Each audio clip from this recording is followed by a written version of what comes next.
2, this government housing compound is secured by CCTV cameras. They were removed immediately after the attack, and there is no word to date about those CCTV cameras. They were removed by the police. That is number 2.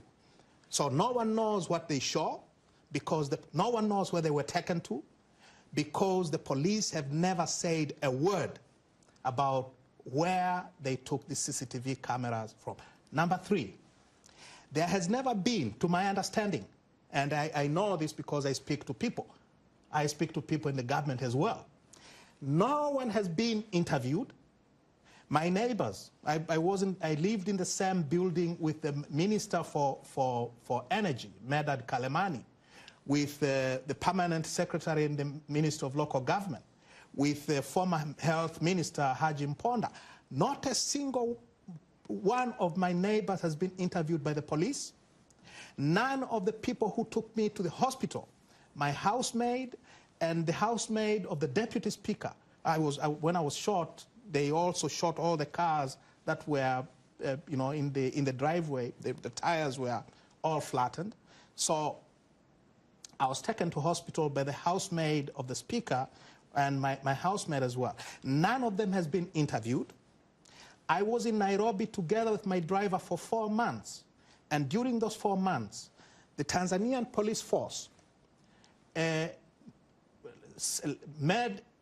sent a request to me through my brother, who is my lawyer as well, that they would like to come to Nairobi to interview me and my driver. And we said, please come. They never showed up. So, and of course, after I was transferred to Belgium, now the excuse has become, we are waiting for Mr. Lissu to return and the driver so that they can be interviewed. But, Mr. Shaka, with all due respect to my senior brother here, a very senior lawyer in Tanzania, in Tanzania there is a law. It is called Mutual Assistance in Criminal Matters Act, which makes provisions for obtaining evidence or suspects who run out of the jurisdiction of the Tanzanian law enforcement agencies. So there is a law which would have allowed Tanzanian law enforcement agencies to come to Nairobi to take evidence from me and my driver. They have not done so.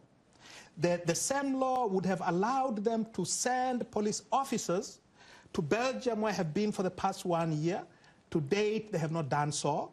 They could have gone through the international police, Interpol, because this was a serious criminal attack. In fact, under our statutes, it's a terrorist act. I was shot for political reasons. It's terrorism. So they could have gone through the Interpol to interview me and my driver. So far, they have not done so. They could have sought the assistance of the Kenyan government or the Belgian government. We have an embassy in the Belgian government has an embassy in Dar es Salaam. The Kenyan government has an embassy in Dar es Salaam. They could have used the good offices of our diplomatic missions in Nairobi and in Brussels to have us interviewed. Nothing has happened. I see. And finally, just to finish, finally, according to the Tanzanian police force, there is no suspect. They do not suspect anyone. No one has been arrested. And of course, since there is no suspect and there is no arrest, no one has been prosecuted or convicted. And my brother here says the president was very clear. The president has never, ever made a statement, one way or the other, to condemn this public political assassination on a parliamentary leader. Has he ever called you to sympathize with you, empathize with you? Not at all. On the contrary, Mr. Shaka Ssali, it is on record because the speaker wrote to us.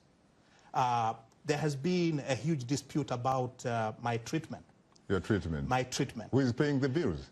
The Parliament of Tanzania should have paid my bills in accordance with our statutory provisions. Yes, and why can't they pay? Thus far, they have not paid a penny.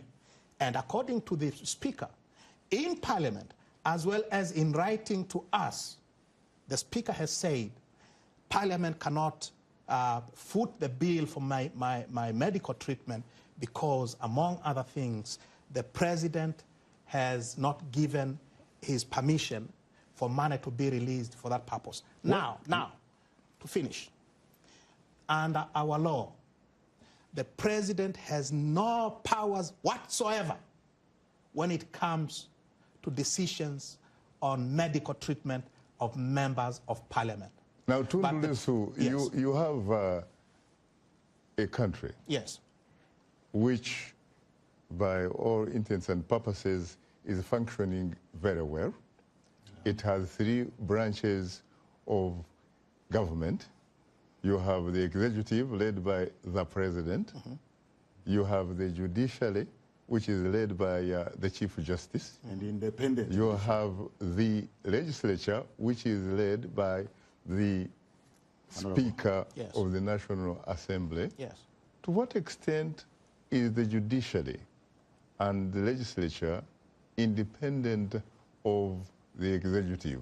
Or do these arms of government really function in a manner that is subordinate to the executive? That's a great question, Shaka. And the best answer I can give is to use President Magufuli's own statement on the matter. The President is on record telling the Speaker, and this is televised, that those troublemakers of the opposition in Parliament, kick them out of Parliament so that I will deal with them outside. When they have no parliamentary immunity?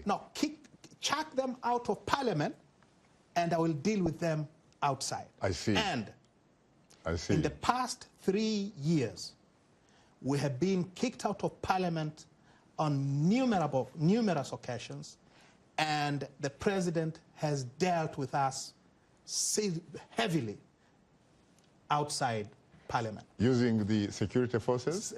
Using the security forces. I have been arrested on 2 occasions outside the parliamentary gate, on 2 occasions, I see. for making statements which are absolutely protected under our Constitution, for making statements inside Parliament. I hate to say it, but they wait for me outside and arrest you. And arrest me. And on all occasions, in all 8 occasions when I was arrested, I'm a lawyer, I would ask them, why are you arresting me? And the answer has always been orders from above. From above. Very interesting.